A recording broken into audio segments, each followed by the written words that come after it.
Hello, good morning. Welcome to this new session of ENICE and to this future talk about cybersecurity. First of all, say thank you to ENICE for inviting us, the four of us, and also the assistants for being here and participating in this panel and helping us expand and spread a bit the conscience of cybersecurity that we all try to make people learn at a personal and a professional level. In this panel, we have Susana online and Natalia and Carlos here in person with us. So first we will talk with Susana, so she can talk to us from the point of view of IBM about the new products, the new tendencies when it comes to the future of cybersecurity, where are we heading to, the providers of the cybersecurity products that us as customers we are going to demand. And we are going to be doing giving informations on how we see it from the last point of view of the customer. Well, good morning to all. Thank you very much, Rubén. And as you mentioned, I'm going to tell you my visions from the provider point of view, provider of technology and services. What do we find in the market in many of our customers, and which are their challenges? We find very complex scenarios from the point of view of technology, because at the end they've been deploying lots of different security services. Pero complejidad también desde el punto de vista operativo, porque la realidad a la que se enfrentan es un volumen creciente de amenazas y, bueno, lo vemos a diario en las noticias, con un número limitado de recursos. Entonces, en este escenario complejo es donde nosotros pensamos que la tecnología, las nuevas tecnologías tienen mucho que decir. Concretamente, os voy a comentar dos: inteligencia artificial y las tecnologías relacionadas con la automatización. La inteligencia artificial nosotros la incorporamos en soluciones y en servicios tanto para la protección como para la detección. Si hablamos, por ejemplo, de protección, pues un ejemplo muy claro es el de acceso de usuarios. ¿Qué conseguimos con la inteligencia artificial? Bueno, pues conseguimos una seguridad igual o mejor que la de las herramientas tradicionales, pero a la vez mayor facilidad y mayor productividad de los empleados, o también mayor nivel de servicio a aquellos clientes que se quieren conectar a nuestras aplicaciones web, por ejemplo. ¿Por qué? Porque una solución tradicional de control de accesos, pues bueno, siempre tenía unas reglas fijas para cualquier usuario, ¿no? Pues password, segundo factor de autenticación, etcétera, las que hayamos definido. Con inteligencia artificial podemos discernir lo que es el intento de acceso realmente fraudulento de uno que no lo es. Trying to access which is a fraud and one it's not. For example, if I am accessing to all of the applications I always access in the same times, the same moments, and I write at the same speed I always write and type, probably it's a good access, is not a fraud, and I don't have to put different measures or make this access more complex.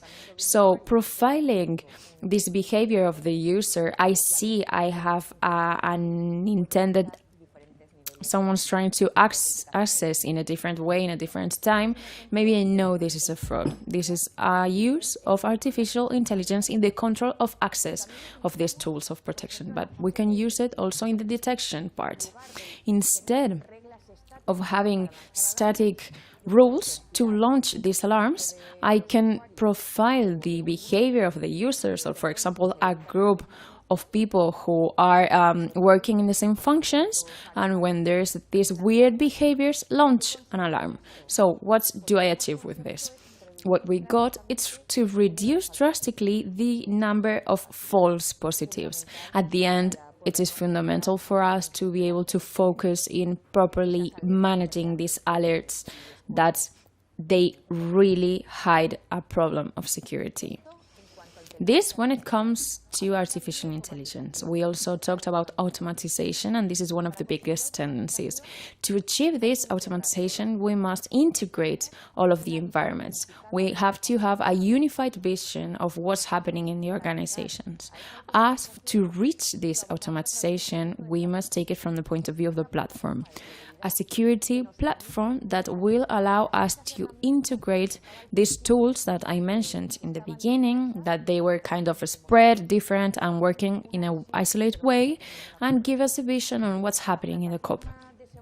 The IBM platform security is Capos Security, and what we do with its Capos Security is to integrate these tools that they can be from IBM or from third party, like for example CM, the ALDR for management of the security of the devices, also the safety tools for the data. So once we have everything integrated in an automatic way, we can, for example, identify which are the most relevant threats or risks for an organization, depending, for example, on the industry, on the geographical point of view.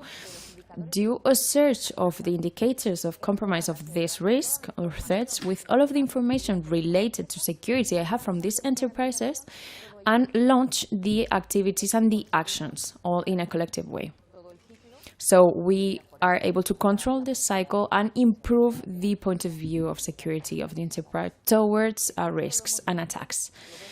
We see this every year because we collaborate with Panama Institute to do a survey and document on the impact on the cybersecurity attacks. This is based on surveys to more than 500 enterprises that they had suffered attacks between August 2019 and April 2020. So here we say that the average time in which they get the attack, the enterprise identifies this and they try to solve this, it's 280 days. So if we see this more in detail, the difference between enterprises that they had completely automatized their security processes and the ones that they didn't start this process, there was a difference of more or less 70 days. So imagine what is the difference and the impact between these two enterprises. These are some images of the point of view, technological point of view of the technologies we have incorporated to our solutions and to our services, and the way we think that the market's going to be adopting this in the future even more. From the point of view of the organization, I think all of my colleagues, they are going to agree with me that security, each day more, it's a relevant side for all of the sides of the enterprises. It's called and talked about this in the committees. And this is a reality and the tendency we are observing in this and what we're working on with many of our customers is to help them to establish a common language between security equipments and all of the responsibles of the business, the CEO, and how do we do this?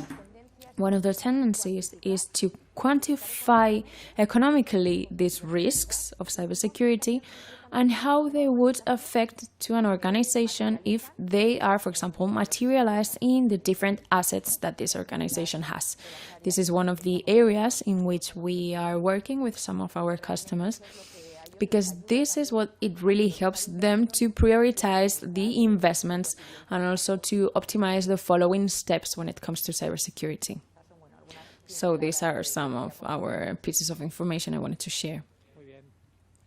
Thank you very much, Susana. I think it's really interesting what you are commenting about leveraging all of these capacities we have today when it is, for example, machine learning, the alerts, and also create synergies with the automatization.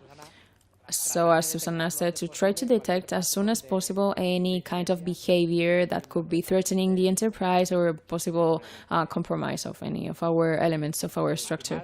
So I give the floor to Natalia so she can talk a bit about her point of view of final customer from Iberdrola.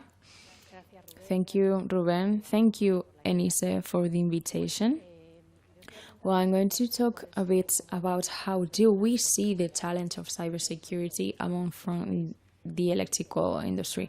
As you see, the electrical ecosystems, it's composed by several agents which component and make it really complex, like generators, distributors, the commercializers, and the system.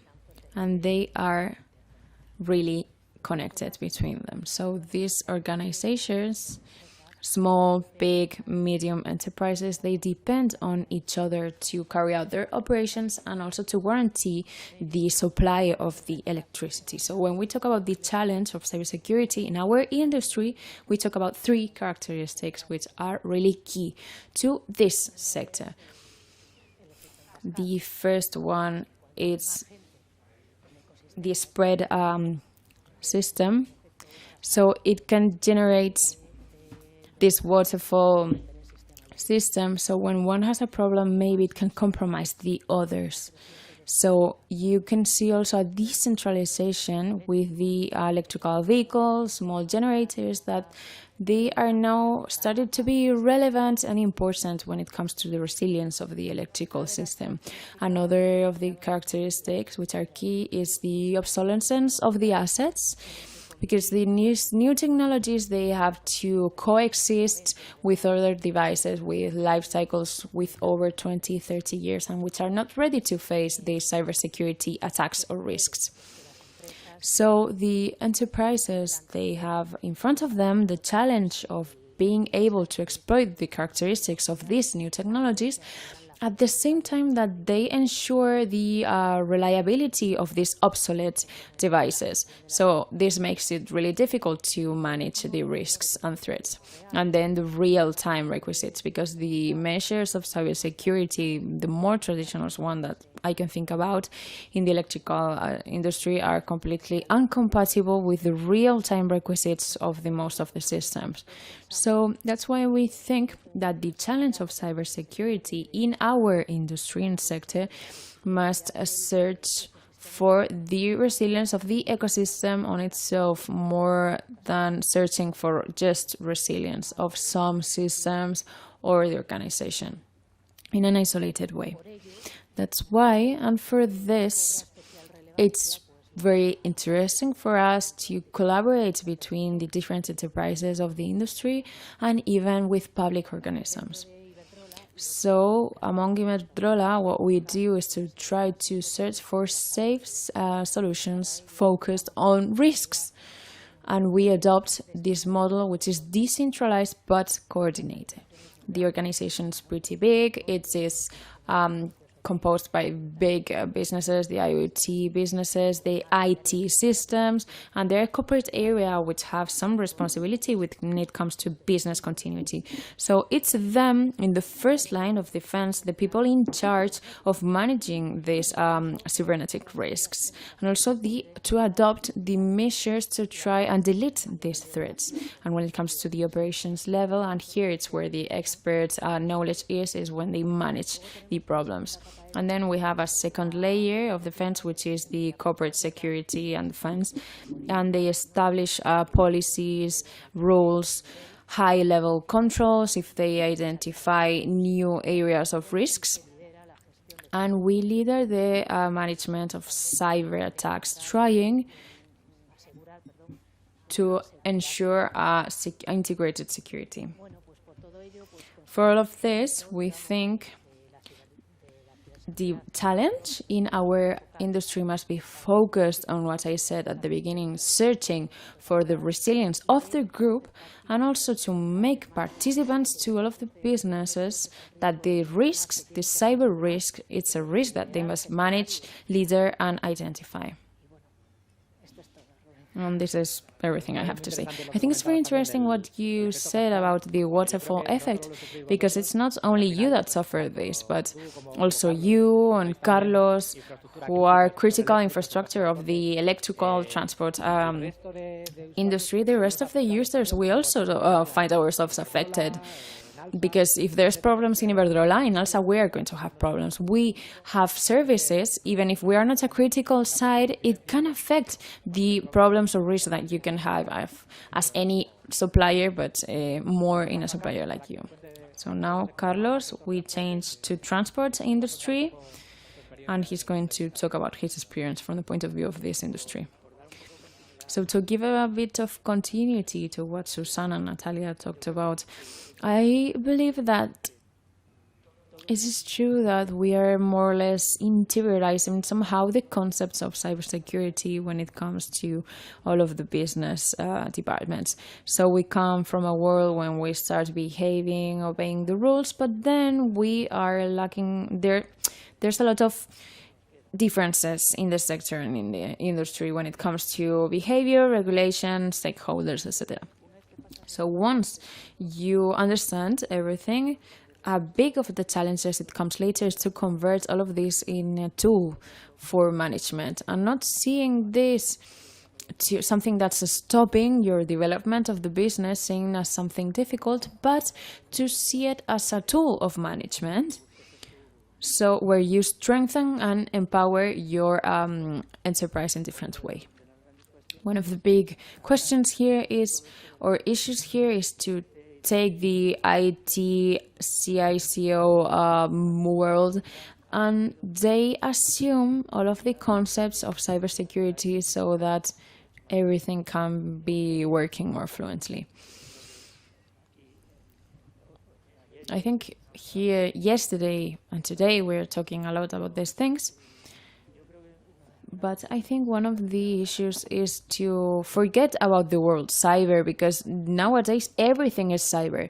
We've been for years talking about transformations, digital transformations. So now everything is cyber. It started with the Internet of Things. Now it's cyber everywhere. And it's different to separate both words. I think we have to be clear on this and be more unified.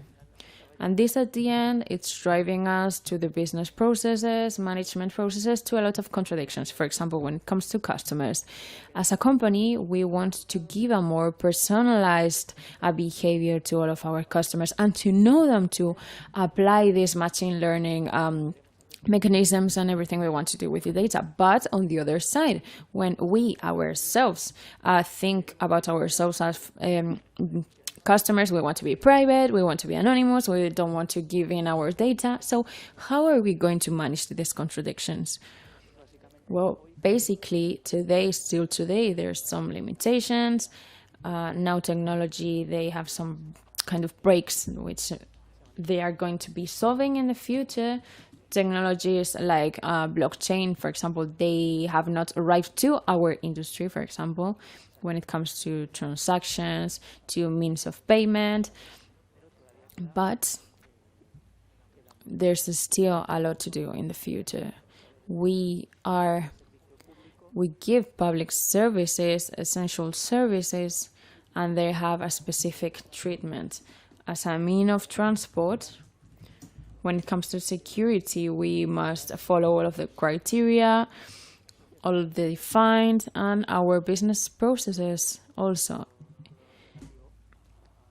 including what it comes to security. It's not necessary to talk about the infrastructures of the transport operations are very affected or can be very affected when it comes to terrorism.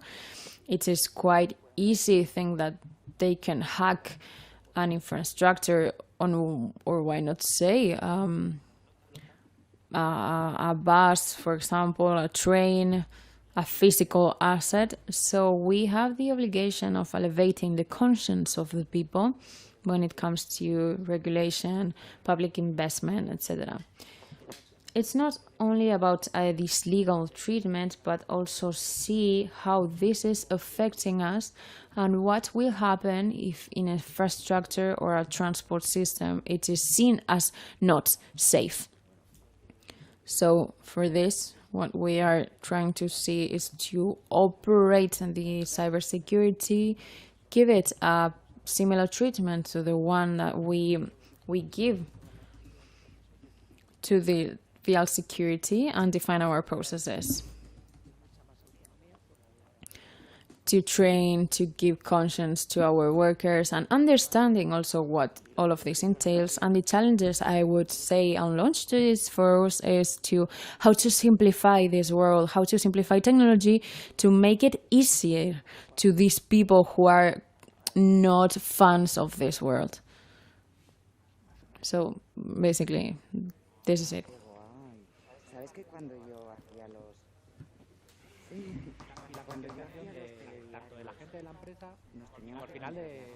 So we, in our daily life, the other concept is that everything is cyber today. We are very exposed, even if we don't know. You connect yourself to a Wi-Fi online, you buy anything on the internet, you upload photos in your social networks, etc. And we're exposing our data, our life to people which they can be used to try to attack ourselves at a personal level, professional level. If we are, for example, a public figure in an enterprise, we must take in account that when we are doing certain things, we're kind of representing our professional life also. Because as three, you put in Google the name of ourselves and you can see it's the responsible CISO or whatever, this enterprise, Susana of IBM, the same. So I think it's very important to make people be conscious on this. And they are oriented on a professional way to people who know of cybersecurity or maybe for people who are studying. And it's important for you to take in account this concept of cybersecurity and interiorize this, because I think it's very important when it comes to the future, because at the end you are going to be the people who are going to work in cybersecurity or who wants to give this conscience of cybersecurity to everybody. So I'm going to do a little bit, I talk about INCIBE. I think it's very good initiative from INCIBE, the 017. So any doubts you can have when it comes to maybe this is an attack, they are trying to steal my data, whatever, use this service, because I think it's very important when it comes to our level, family level, friends, daughters, son, whatever. So it's a service that INCIBE makes available for you, and I think it's very interesting. And I'm also moderator, but I am also a speaker when it comes to the retail side from Grupo Díaz, and I want to talk to you about how do we see this scenario of cybersecurity and cybersecurity of information. So what we have seen with this paradigm that we are suffering nowadays is a change in the processes of the business. So now telework, it's very extended. The e-commerce, it's really strong because people, they don't have to leave their houses. They are not exposed. It has grown. So this kind of tools that Susana talked about, machine learning, to allow ourselves to work and behave as a user. It's not now only about the attacks, but if Susana said, if I connect myself at 2 o'clock in the morning because I cannot sleep, the machine, it has to be able to detect that it's me.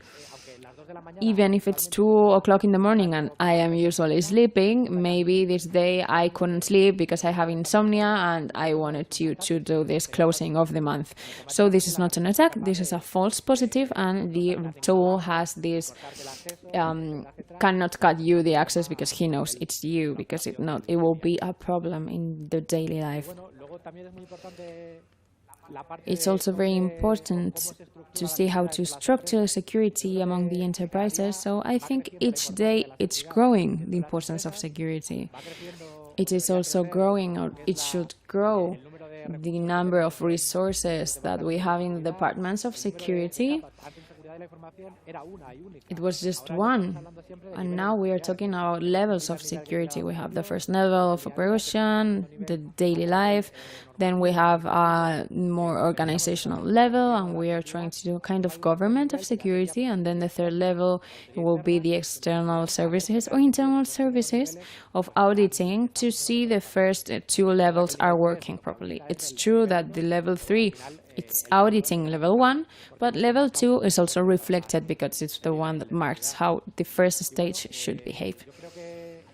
Well, I think we have to give importance to the safety of the data because it's kind of trendy now. And enterprises are working towards this. Put the customer in the main side, and from then do kind of security layers to avoid this data. It's wrongly used from a third party in case he can access our systems. I think this is a challenge we're facing, all of us, and it's important to work together towards this. I don't know if we have any question or if we have any kind of, I don't know, doubt on the online people, or we can talk among us. Hello to all. Well, we have a first question. They are sending it, so we have to wait a couple seconds. Well, truth is, this is a world that a few years ago it looked like it's affected only to big enterprises, but what we have discovered, especially due to this COVID crisis, it affects to all of us, most of the citizens, and I think the whole lot of the enterprises, big enterprises, of course, but also freelance workers and SMEs also. I think that we see as an additional value. It is true that you always have the dilemma, or is it a cost, or is it an added value that you give to our service? And I think we have broken this barrier, because before many people saw ourselves as an expense, a cost, but at the end, you give a service and people want the data to be treated in a proper way, not be distributed to third parties without your authorization. So I think we have changed this point of view, that people see us as an investment or another value that you give to a product because it's safe, rather than an expense that you have to pay by force because you are obliged to. I don't know if you agree.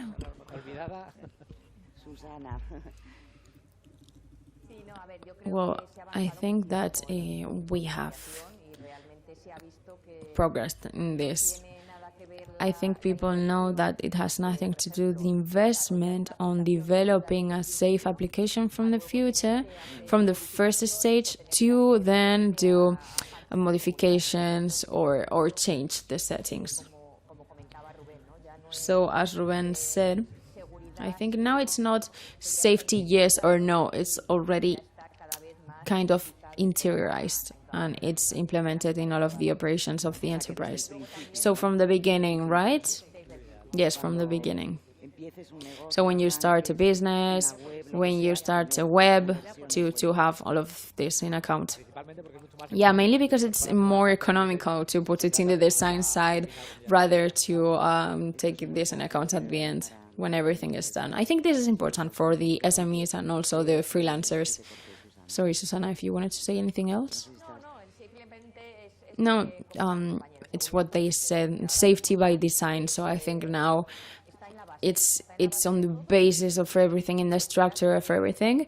And also referring to what you mentioned about the big enterprises, it's not now only about the big enterprises, but we see it day by day through our investigation teams and research teams, and in the last months, of course, due to this crisis of the COVID, and also the huge growth of cyber attacks.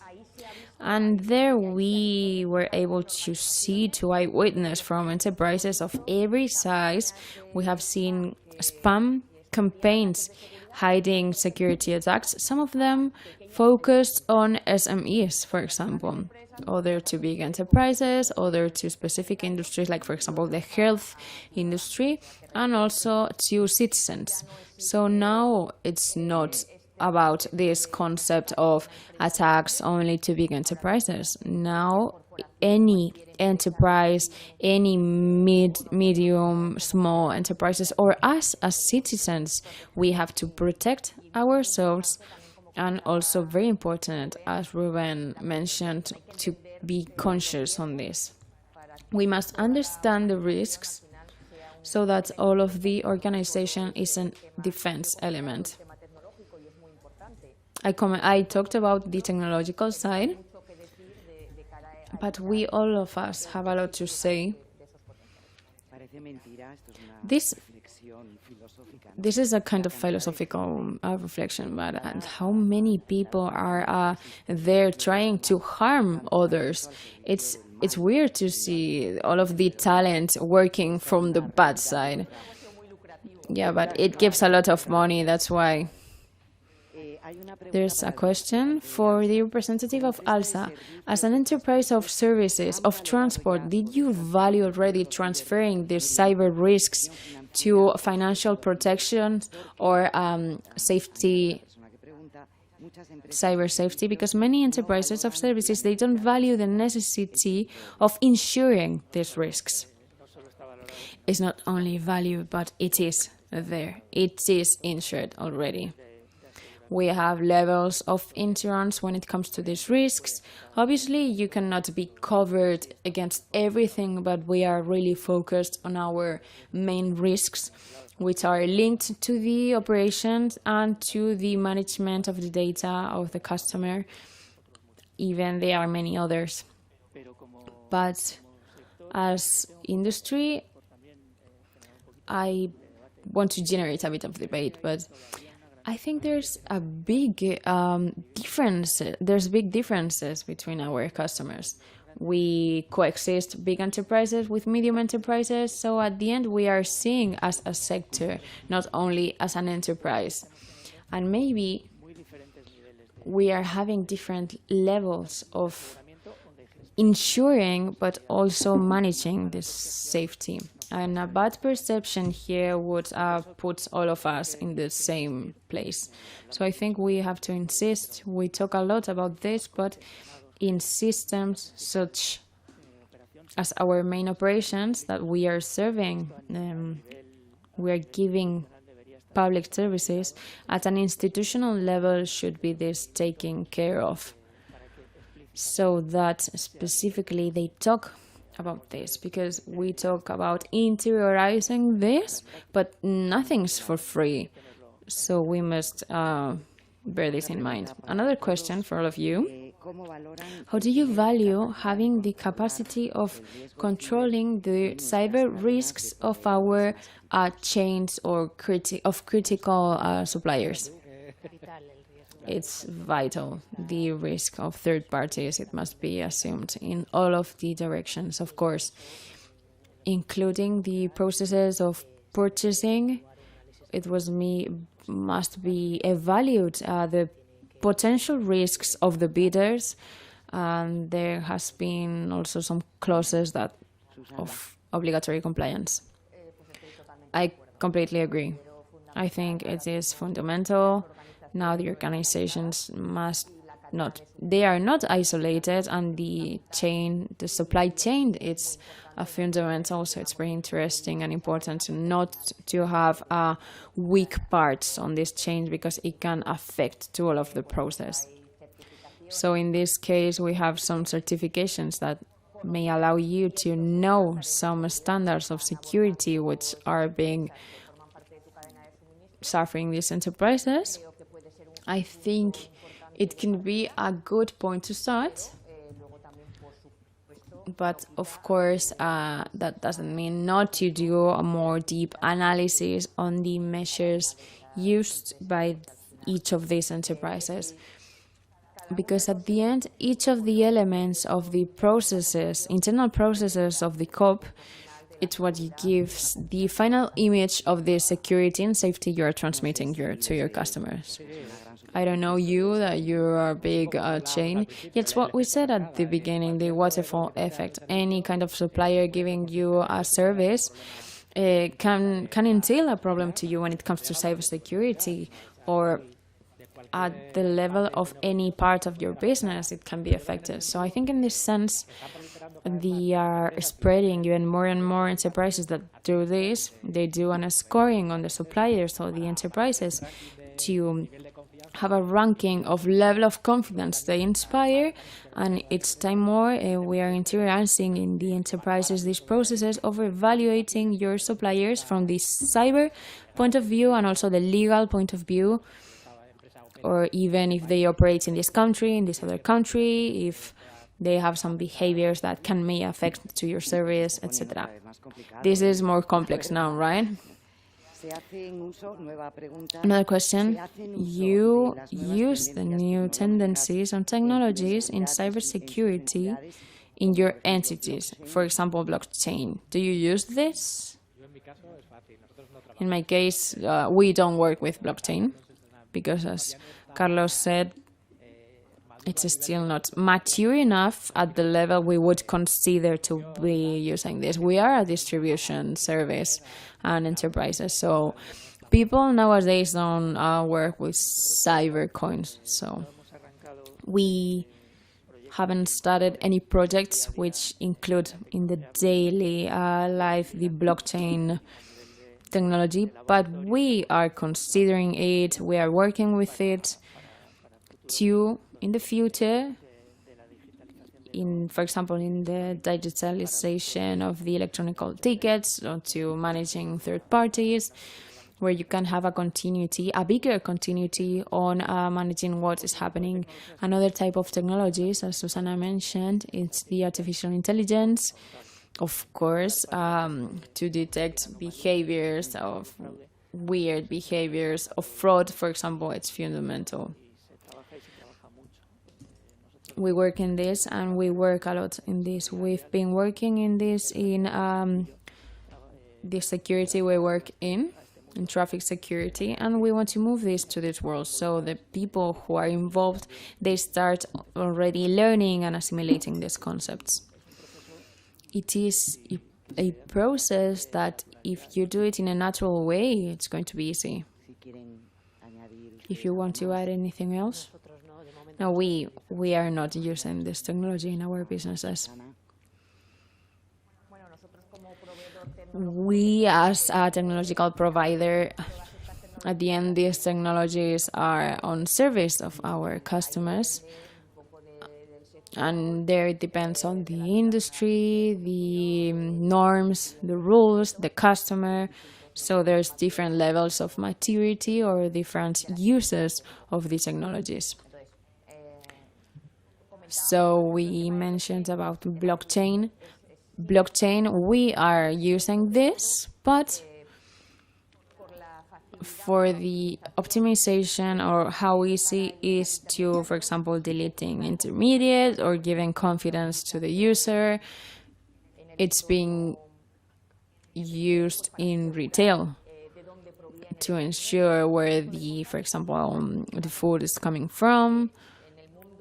So when it comes to the more cybersecurity world itself, these technologies are starting to be adopted. The automation, artificial intelligence, I start to see some deploys in these sectors. Fourth and last question. Yesterday, the Spanish Agency of Data Protection, they launched the Guide of Privacy in order to incorporate this safety from the design in all of these services and products. Do you consider that data protection has been a boost to cybersecurity among your enterprises? Which value can it add an ISO 27001 to the interested parts? These are different parts. The ISO, it's a guide of good behaviors and practices, and it has helped to us to say in which framework should I work, in what should I be based to elaborate this proceeding or this other. And then when it's the RPGD, there's a legal obligation that your enterprise must comply. You have to establish some resources, some organizational structures among your enterprises that will allow you to perform this function among the enterprise. So I think it has helped. The guides and also the legislation when it comes to security with the schemes, the RPGD. This helps the enterprises to boost or even to raise awareness on the security of information.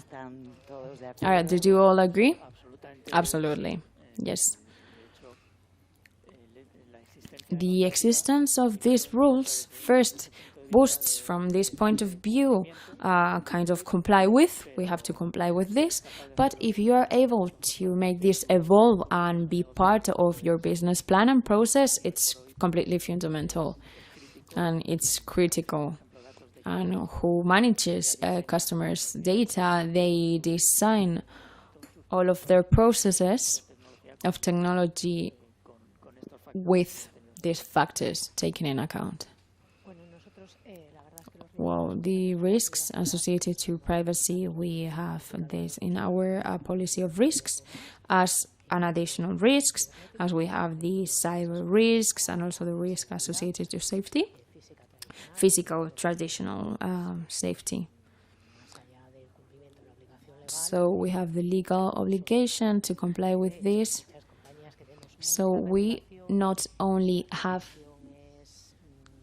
this RPGD, so we must do a big effort on try to unify, to have an homogenization on this.